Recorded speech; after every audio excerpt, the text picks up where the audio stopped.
Welcome back to another episode of Life in the Sands podcast. We have Jake, Zach, and Beans back in the podcast today. We hope everyone had a good Thanksgiving, good Christmas, good Hanukkah, good any holiday that you want to celebrate. Happy New Year to everyone. We have a pretty filled podcast today. We're excited to have Beans back on. We're going to talk about the college football playoff games and what happened with those. Bender obviously is going to be a happy man, so we'll try to tender that excitement a little bit while we talk about Michigan getting ran on in the college football championship game.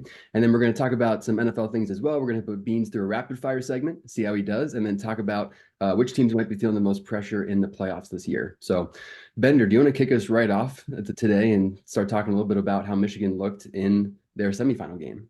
Yes, sir. So I'm not going to act like Michigan went out there and put on a crazy performance, but I will say their special teams was the fault for that majority of the time. Defense looked very good, and pressuring the quarterback seemed to be a theme in that game, and Milrow had nowhere to go. Started the game off with 5 sacks in the first half. So we kind of lit him up, and I think that kind of made him crawl into a little bit of a shell. Um, Now, I'm not going to say Bama didn't put up a fight. I thought they looked really good in the third quarter. The run game started to get going for them, and then that's when they started to take off a little bit.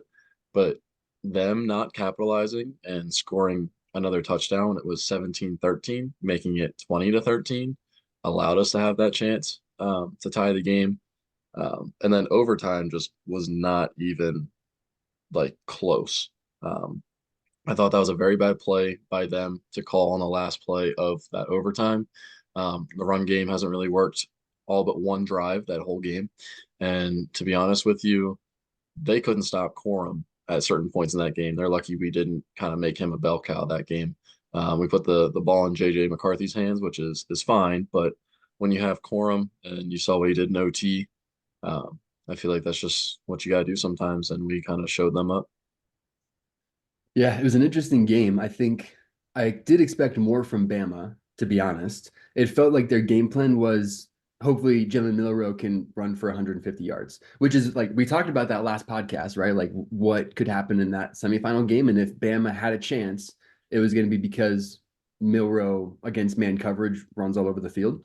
But yeah, I mean, 5 sacks in the first half. It feels like there wasn't a whole lot of help for him. It feels like the game plan was like, yeah, hopefully he can go make a play. As far as the Michigan side, yeah, special teams was definitely the weakest point. I think, going into a game against Washington, that's going to matter because if you put Michael Penix out in a short field, it's a lot different than playing Jalen Milrow because Michael Penix is not trying to run. He's trying to evade one step and get it off again. And he did that really well against Texas over and over again. Really good at evading the first rush and getting it off before someone else gets to him. So they will have to clean that up. But yeah, I mean, it was a good game. I was unimpressed with Bama more than I was impressed with Michigan. Although Michigan did everything they needed to do to win. So at the end of the day, that is what it is. Yeah, real quick, I will actually say I was impressed with Washington as well. I thought Texas would have been a little bit better. Um, Now, I don't want to say Texas played bad. That's why Washington won.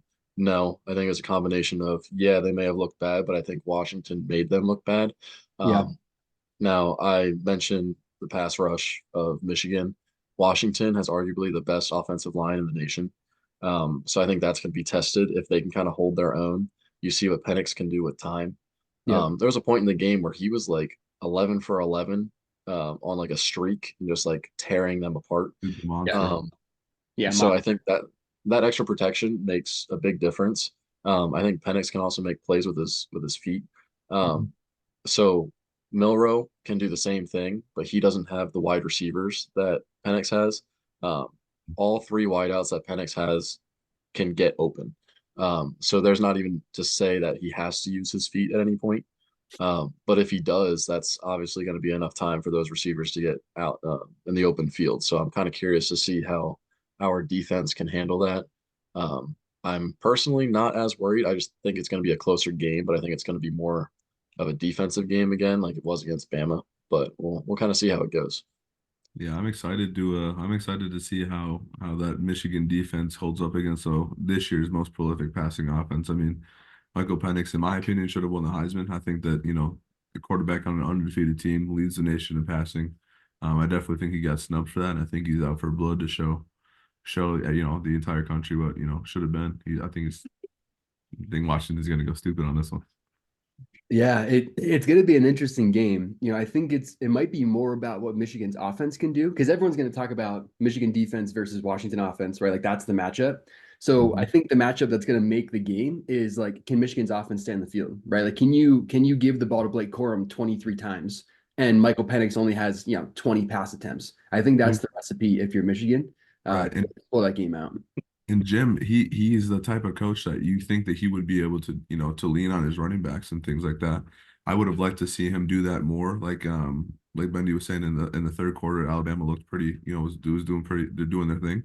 I thought that was a perfect time for Michigan to snuff them out. You know what I mean? Make the game,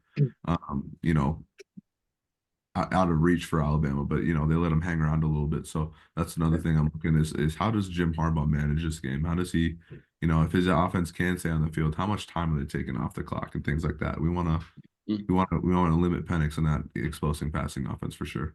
Yeah. Yeah, that's what's also kind of crazy to me too, because we've been leaning on our running backs all year between Corum and Edwards, and then we kind of fell into the same trap that Bama was falling into at the beginning of that game, which was like, hey, Milrow, go make a play. Hey, JJ, go make a play. Mhm. Which we're honestly lucky the non-interception on the first play of the game was a non-interception.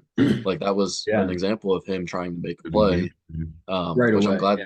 I'm glad he got those jitters out right away, or else I think it could have been a whole different story. Yeah, if that's a pick on the Absolutely. first play, I think the game is entirely different. Exactly. So I think he needs to clean some things up, but I also think that starts with set the tone early with Corum rather than JJ go bomb it down the field, like go Yeah. sling it. Yeah. I Beautiful. am excited to see these quarterbacks kind of duel against each other. I didn't really give Mhm. Michael Penix a lot of respect. I thought that, watching him play in Indiana, I didn't think he was a great quarterback. And then watching him play in Washington, you're like, okay, well, he's in the Pac-12, so of course he's gonna play better than he did at Indiana. But I didn't really think he Yeah. had gotten better. He has gotten better. Like he 100% has gotten better in the last couple of years, even from last year to this year. So I want to give Michael Penix his respect. And then also, I think a lot of people still look at JJ McCarthy like a game manager because of everything else that Michigan has. But I saw some statistics on JJ McCarthy recently that kind of opened my eyes up. And I actually think out of this class of quarterbacks going into the NFL, JJ McCarthy might be the most pro ready. And that's like a wild statement. But the reason I say that is because he plays in a pro style scheme at Michigan. He knows how to get in and manage a game. And then the statistics that I found, he is like 92% on third downs, 3rd and 7 and longer over the course of his Michigan career. That is ridiculous. It's That's a insane. crazy stat. That's a clip that is like, So on third down, like third and um, seven and longer, he makes it. He gets it done. He's 26-1 as a starter. Obviously, you got Michigan there to back him up, but he's a winner. He knows how to make the play when it counts, and he might be a little bit of a game manager at the next level. But he reminds me like he should be getting the same kind of hype as a Trevor Lawrence got, in my opinion. He should be getting like they're not that different of a quarterback to me coming out. Mm, JJ McCarthy and mm, Trevor Lawrence coming out. I mean, same to set of me, skills. to me, I Clemson, don't know about yeah, that I don't one. know. I don't know. I don't know I about think that AJ one. To McCarthy me, might be the most successful NFL quarterback out of this class. I would take him over Caleb Williams. I would take him over Drake May. I would take him over Shadur Sanders. I would take JJ are you McCarthy. taking him over Penix? That's still to be decided. We'll see how the championship game goes. Yeah, I guess that's what. ooh, You know, but I don't but know. but I You're really think talking a McCarthy lot. I feel like has the skill, has the Benner NFL. just doesn't want to seem to get jinxed. That's the problem. I know. Well, yeah, he doesn't want to get jinxed. It's like, oh, like don't talk about McCarthy that way. But I really think so. I think when like drafts combine starts coming up, when all those things start to be really tested, when all the QB tests come out and all those kind of He's an things, athlete. He's I an think athlete. JJ McCarthy is gonna go a lot higher than people are giving him credit for right now, and could be over the course of all of their NFL careers the most successful NFL player out of the group. I think he'll you go in can. the first round. Because the other thing is like there's also a demeanor to a long-standing successful NFL quarterback. Mhm. Right? Like it's not Yeah, just about your physical traits. Like you can tell JJ McCarthy has those like mental, emotional leadership traits. Well, and then yeah, yeah, but who's speaking on his behalf? Well, the entire program at Michigan. Well, one of the most respected people in football right now is Jim Harbaugh. And look at how much success he's had at the NFL level, right? I mean, he knows what it takes to be successful in the league. Um, McCarthy's shown that he can be successful at the college level. I think that Zach's definitely on a got something here with McCarthy going a lot higher than people. I understand it's still a little wild with all the other quarterbacks that are mentioned, but that's why it's a hot take. I think it's not entirely unreasonable. Yeah, okay, so one last comment. I think I can agree with you on he might be the most pro ready, but I think you also need to keep in account like when teams are drafting, it's also about potential. So it's not about who's best either, because they're gonna look at Caleb Williams' frame and like his output and that kind of crap, and then Right. draft him over JJ, right? So like you got Drake to may put as that, well. yeah. Right. So And you got then to he's put going to that come into into the locker consideration. room. He's going to expect all the money, expect Yeah, yeah. So I'm everything that you not. get from your starting quarterback, and then he's going to ruin your franchise. Although he's Yeah, not so ruined it because if he's being drafted where people say Caleb Williams is going to get drafted, he's just going to continue whatever that franchise is doing. But I'm not going to completely crap on everything you just said because I think that's a debate we could have at some point. I can't wait Especially for draft closer season. I closer to the can't wait NFL for draft, draft I season. think we should get into that. But before we move on to NFL stuff, Beans, you said about Penix is going to go crazy during the championship game. Does that mean you have Washington winning it? Oh, for sure. Okay. Then Zach, who do you have? well, you're going to take Michigan, right? Yeah, I'm obviously going to take Michigan. Yeah, So you're the yeah, deciding factor here. So yeah. yeah, I am the deciding factor, which means I also need to I need to think about this for a second. Need This to is like college game day. You got to do your choose college game carefully. day Yeah, picks. I feel like I need to take a head out of the side and like You got that a Steelers helmet on Washington. right behind you. Yeah, Yeah, I was just gonna say I can't do that. It's signed by Heinz Ward. We can't do that to that helmet. that. Um, Here it goes first. I think I'm going to take Michigan in this game, and That's something serious. my gut feeling is telling me Washington, but the reason I'm going to take Michigan is because in a national title game, I just think you lean on the run game and you lean on a defense. It's hard for me to imagine both teams putting up 40, 50 points. I think it's going to be more likely that it's a 20s and 30s kind of game, and I think that suits Michigan better. So I think, yeah, that's why I'm going to take Michigan in that one. But if it's a shootout, if if the over is hit and both teams are just run up the score, I'm going to take Washington because if there's someone at the end of the game with the ball in their hands, I'm going to take Washington's offense over Michigan's. Yeah, I will end this conversation by saying this game will not be a blowout. That's guaranteed. Yeah, I yeah, But we couldn't are see one team, yeah. One more thing to say too. but I mean, for it. good job to the College Football Playoff Committee for putting together two semifinal games that were also not blowouts because they were good right. games. Both came down to the wire, even though That's been a technically while. that game felt like it shouldn't have come down to the wire, even though it somehow did. Yeah, Like both incredible games. So props to the committee. They got it right, even if there was a lot of conversation about it Mhm. before. Yeah, yeah. that's a four. We got 12 going into next year. It's Yeah. gonna be insane. Sorry, not sorry, Florida State, but next year might be your year with 12 teams in the playoffs. But They'll be we are going to 13. transition here. We're actually going to have Beans do the first ever NFL Rapid Fire with him on the show.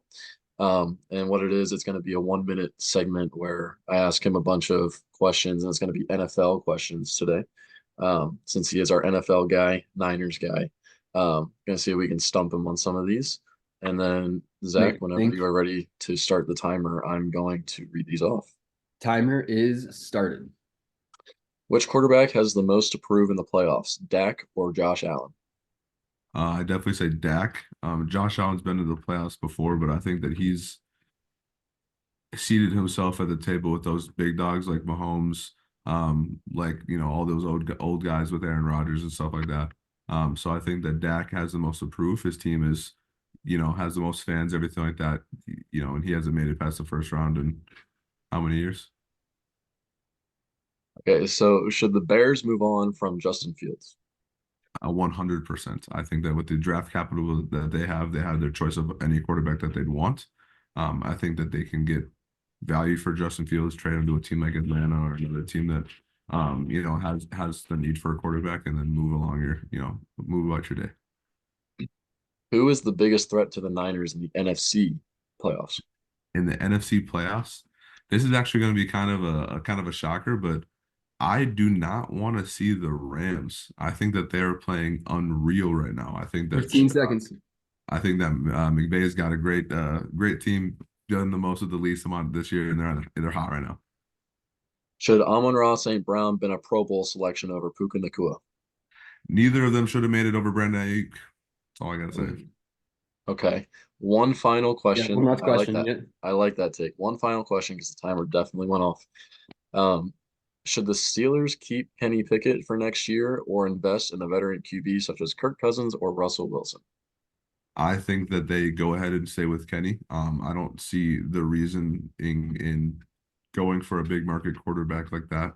Um, because your team's not built for success right now. I don't think. I know it's kind of a weird thing to say with the receivers that they have in the defense. But I don't think that Kenny Pickett's the only problem in Pittsburgh. Hmm. Okay.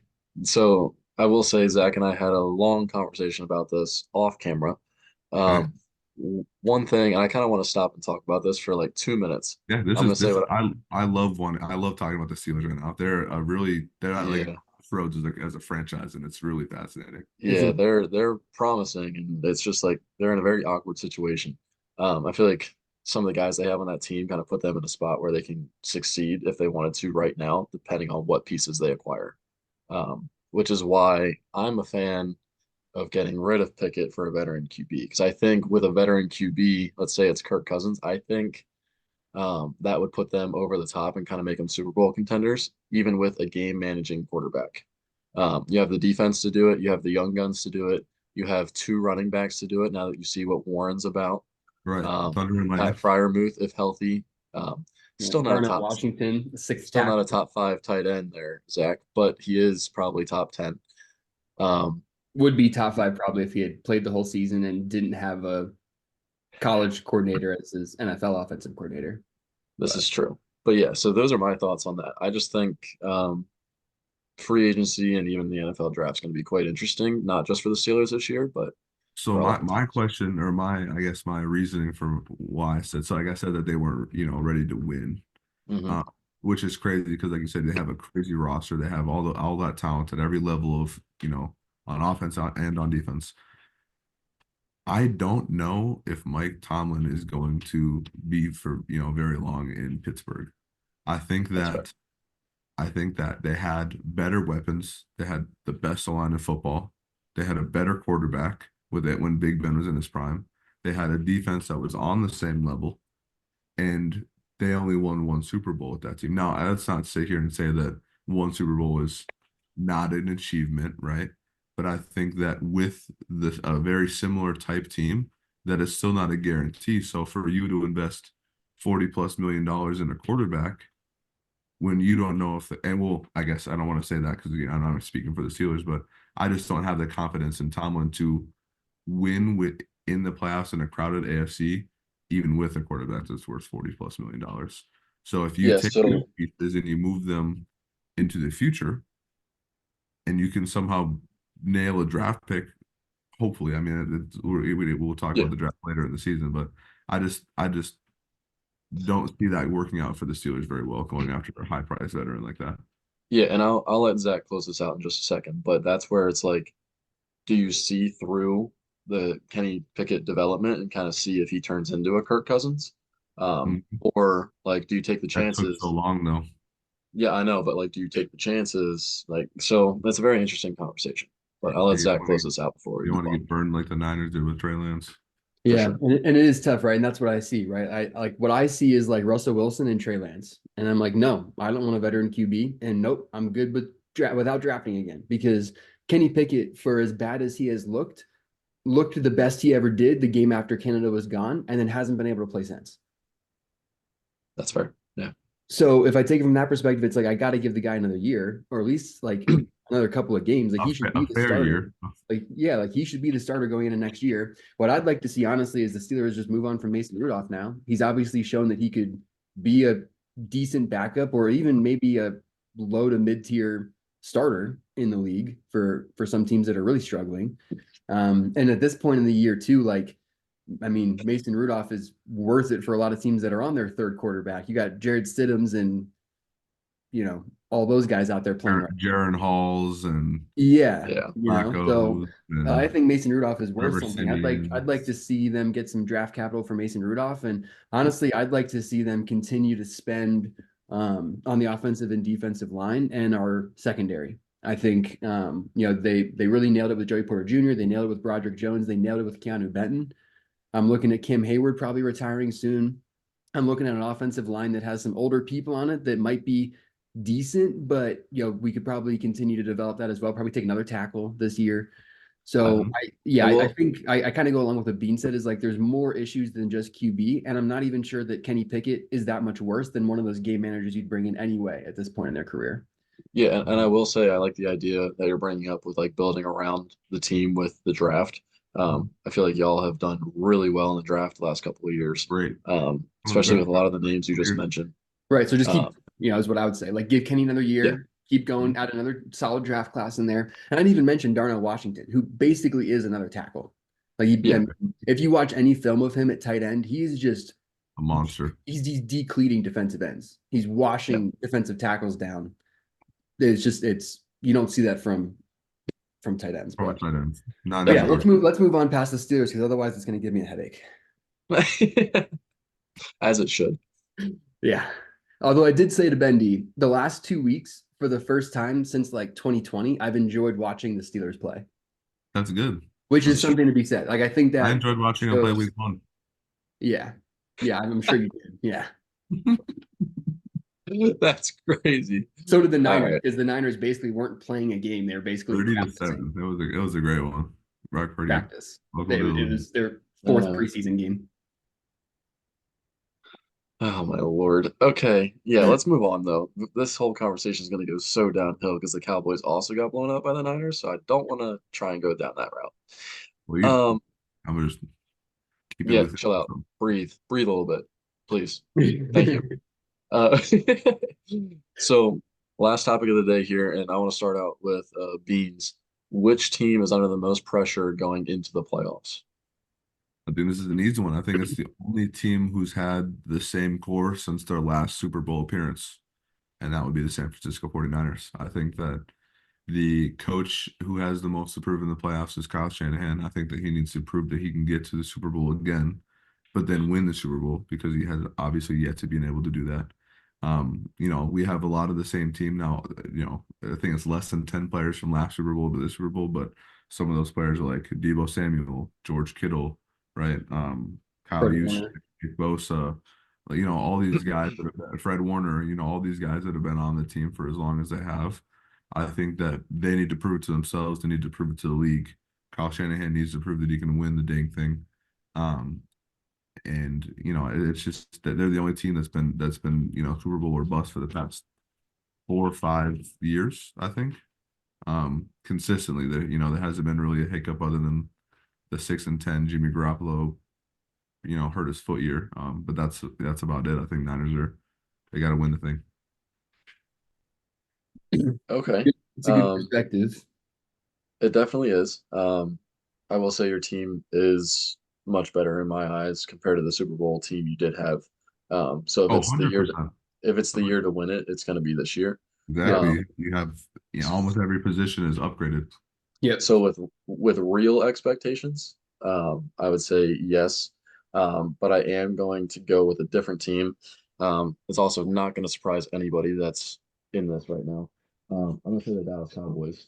I feel like social media and sportscasters and all this like to put a lot of extra unnecessary pressure.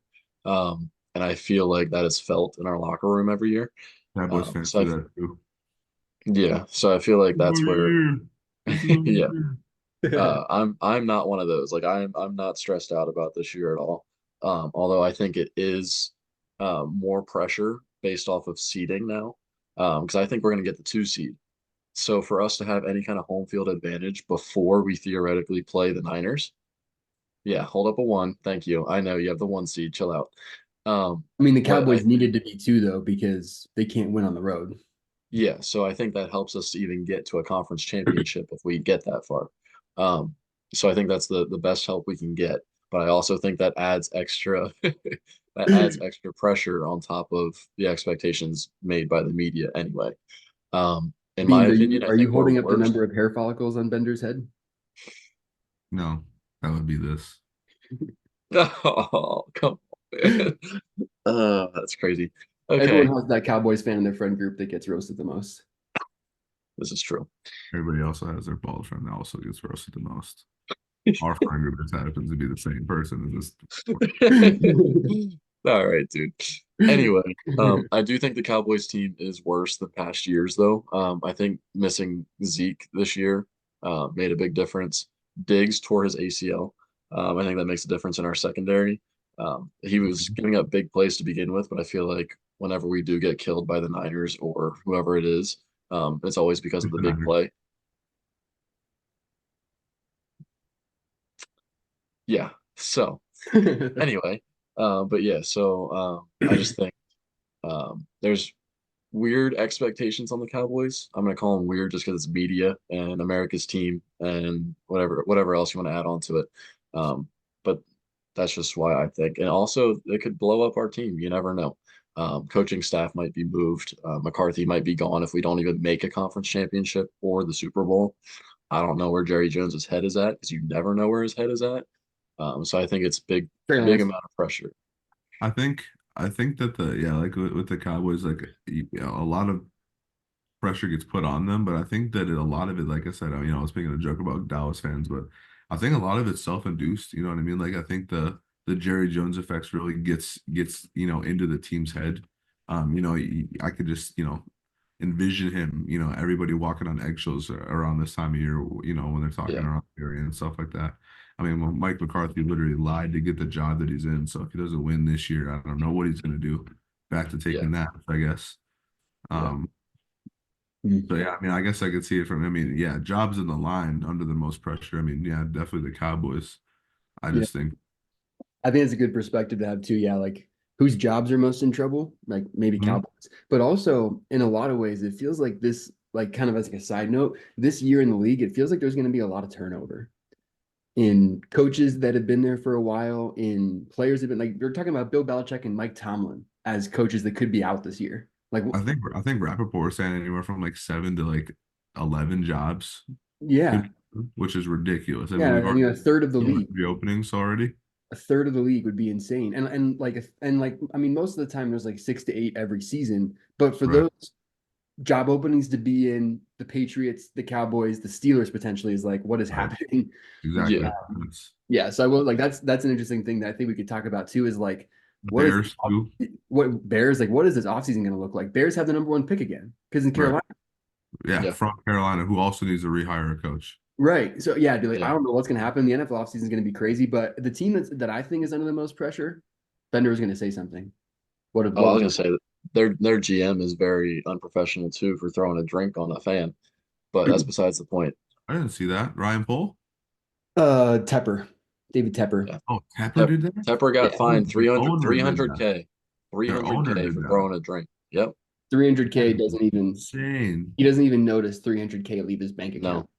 No, no. But it's still kind of unprofessional and needs to be taken care of more than money. It is So unprofessional, needs to be taken care of. Unfortunately, Unprofessional is hiring Matt Rule as your National Football League head coach. That's pretty unprofessional, in my yeah. I mean, opinion. unfortunately, from what I've experienced, that's more the norm with that caliber of person than not.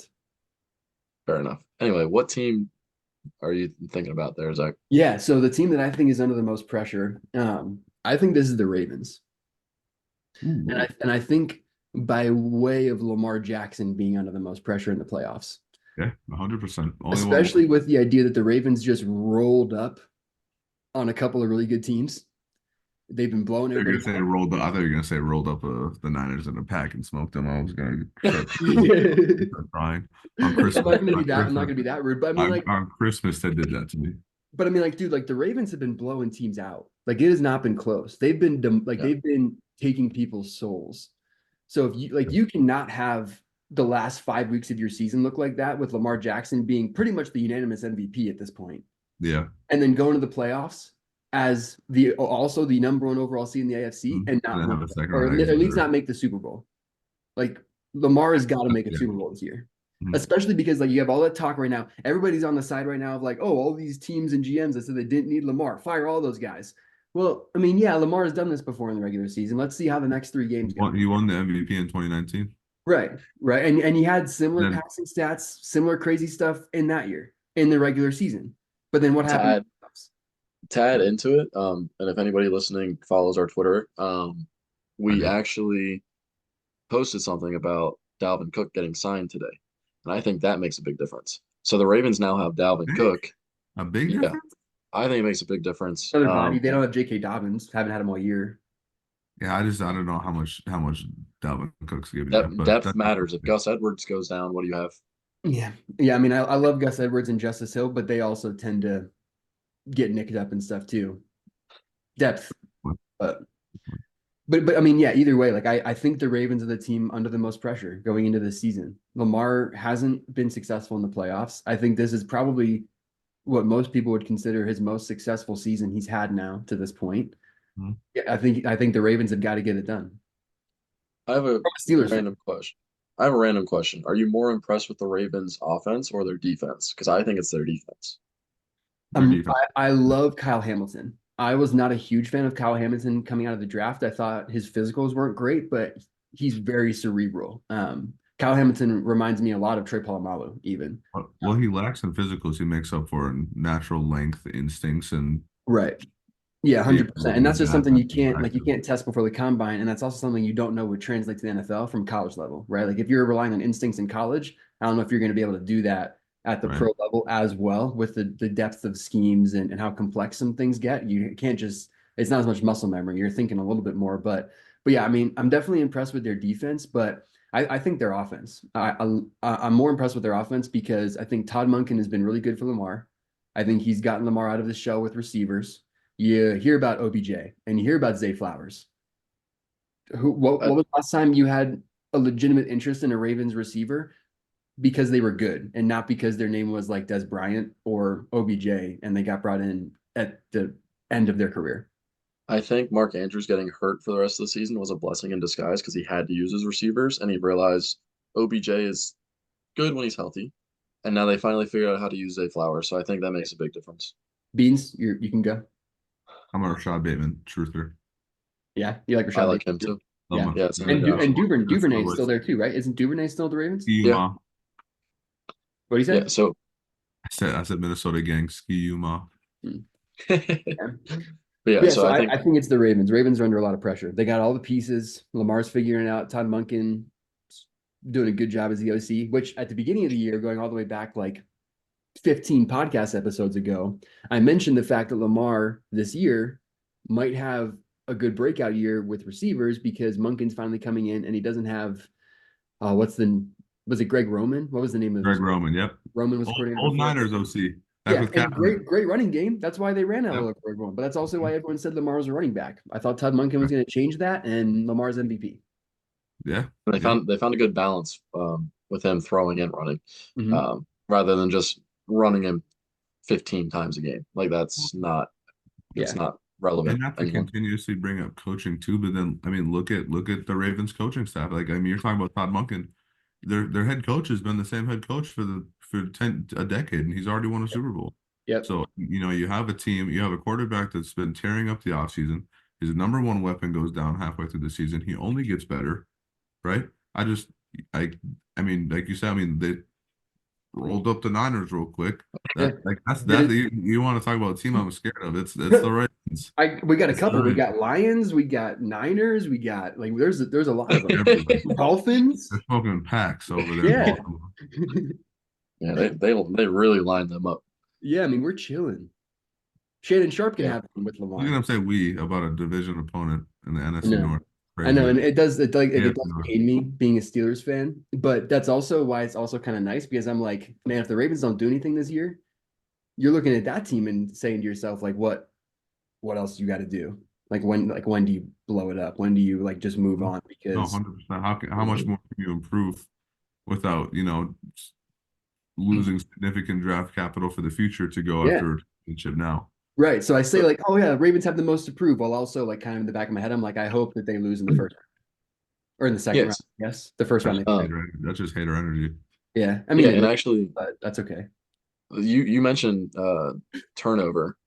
So real quick, let's talk about this. You mentioned turnover. So Turn over that hair into the other side of the comb over. okay. Anyway, but Cricket. like I think you got just a lot of teams in regards to expectations you could talk about. Like we didn't even talk about the Chiefs who are sliding this year. We didn't even talk But about the Buffalo what's the Bills. expectation? Are there like they don't have They any like always have expectations of a Super Bowl, not like with Pat Mahomes there expectations. and that big But contract. what's We didn't talk about the first draft Lions. you've already won two? I We think the didn't talk Lions about already Lions exceeded. though. I think they already exceeded expectations. The Lions did, I don't but know. 100%. Dolphins Them too. having a home playoff game is them exceeding expectations for sure. What kind but of like expectations do the Dolphins have? but yeah. So but like to me, Eagles, Dolphins, Bills, and Chiefs. We didn't talk about them. Those are all teams you could talk about. Yeah. And honestly, Uh, if we're going to talk about a team that has the most players left over from All a Super fraudulent Bowl, teams. Eagles. yeah, the Eagles have I the think most the players. Yeah, Eagles have a ton of leftover talent from their Super Bowl roster. Like basically the whole offensive line is the same. yeah. Yeah, but but they've also gotten older. This I is Yeah. mean, true. you've seen Lane So you've seen the Lane Lions. Johnson get injured multiple times this year. Yeah. Jason Kelsey looks like he's about to retire after every tush push that they run. He looks sad. It's that I think that the Eagles they had a good roster. There was some turnover from last year to this year, but the Yeah, biggest thing they need is they need a head coach that can elevate the performance of their team and their other coaches. They do not have yeah. that. Yeah. You Who they, was the they I OC lose agree. two head left? coach coordinator. Shane Oh my, Steichen. Steichen. Steichen. He was the real winner there. I don't think Sirianni's that good. Steichen was the guy. Well, and even I mean, again, and I know he didn't. He kind of overstayed his welcome there in Philadelphia. They had kind of a, you know, Yep. sick breakup. With him kind of shooting shots with the Cardinals, but. Yeah, that's Um, what people do. but I mean he's a coach that's taken his team to exceed the expectations and actually bite the Eagles in the butt late in the season when it really mattered. So I think that both of their coordinator loss from last year to this year Yeah, big is deal. while they're down. For sure. Well, thank you guys for tuning in. This was a football loaded episode, but we will get into more basketball as the All-Star break comes up. Uh, you're a goofball. But yeah, just stay tuned and see what's next.